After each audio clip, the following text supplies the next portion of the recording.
തമിഴ്നാട്ടിൽ ക്രമസമാധാനം ശരിയായ നിലയിലല്ലെന്ന് ബി.ജെ.പി. സംസ്ഥാന അധ്യക്ഷൻ നയിനാർ നാഗേന്ദ്രൻ.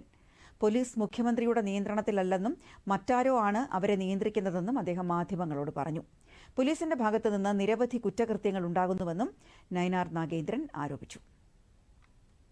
சென்னை, கேரளா, ஆந்திரா போன்ற இடங்களில் தொழில் பண்ணுவது என்பது தன்னுடைய உழைப்பால் இவ்வளவு உயர்ந்து நிற்கிற ஒரு நல்ல உள்ளத்துக்கு சொந்தக்காரர். அவருடைய இந்த 54வது கிளையை திறந்து வைத்தால் நாங்கள் மகிழ்ச்சி அடைகிறோம். இன்னும் அது பல்கி பெரிய ஆலமரம் போல் நிறைய பிரான்ச் திறப்பதற்காக நான் அவரை மனமாற வாழ்த்துகிறேன்.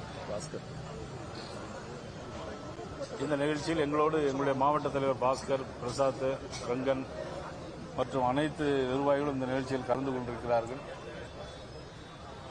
இன்றைக்கு தமிழ்நாட்டில் பொறுத்த மட்டும் மிக முக்கியமாக ஓடிட்டு இருக்கக்கூடிய விஷயம், தமிழ்நாட்டில் சட்டம் ஒழுங்கு சரியில்லை. தமிழ்நாட்டில் முதல்வருடைய கட்டுப்பாட்டில் காவல்துறை இல்லை. காவல்துறையை யாரெல்லாமோ தலைமைச் செயலகத்தில் இயக்கிட்டு இருக்கிறாங்க. அந்தந்த மாவட்ட